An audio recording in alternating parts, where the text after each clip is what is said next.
and personally for myself, anger, that healing, that 11 and a half years I've worked for. I've gone back to that time when I learned that my brother had been killed. And there is one terrorist in this world that the world needs to be aware of, and his name is Tony Blair, the world's worst terrorist.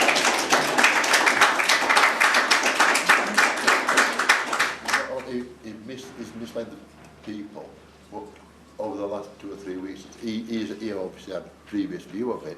Over the last 2 or 3 weeks, he's been sort of covering his back. Do you think he knew he was misleading at the time, in your view? Yeah, he made a decision, and he made it from what, again, as everybody else has said, I've got this morning. I'll have to sit down and read it properly. But from what I read, yeah, he knew exactly what he was doing. Can I just read out to you Tony Blair's reaction that he has recently given out in a statement? I will take full responsibility for any mistakes without exception or excuse. I will at the same time say why, nonetheless, I believe it was better to remove Saddam Hussein. Above all, I pay tribute to our armed forces. I will express my profound regret at the loss of life and the grief it's caused families. I will set out the lessons I believe future leaders can learn from my experience. Well, that was nice that he didn't speak from the heart. That's just a PR patter, lawyer-approved soundbite that he's offering. Can I just make a comment on that? His apology. One thing I find very interesting, that you're all reading from your phones, but why is he not here looking at us?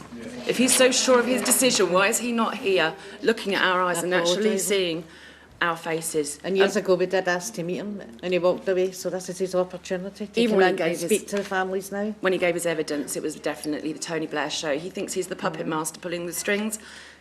Well, you know, Tony. But you know, we've proved him wrong, because everything Bill said for the start has actually come out today. And I think he thought they're going to give up and walk away. What would you say to him if he was here? Exactly what I've been saying to the world. Look me in the eye. Yep. Look me in the eye. Why did you kill my son? Send my son to be killed? Matthew. Because I'd hold him responsible for the murder of my son. You would say, look me in the eye and tell me that you did not mislead the nation in invading Iraq. Why doesn't he promise on his family? So in response to the gentleman there, I think what we have to bear in mind is that the intelligence reports were coming back, which were sporadic, patchy, untried, untested, not to be relied upon. And by the time Tony Blair and Alistair Campbell had finished with it, it was detailed, authoritative, up and running now, available to be deployed within 45 minutes. I firmly believe Tony Blair knew that was a lie, and that was what was perpetrated upon the British public. Absolutely. And he knew that he was manufacturing and massaging the intelligence reports. He moulded it to how he wanted to present it to the world. He changed it from ifs, buts and maybes to definites, up and running now.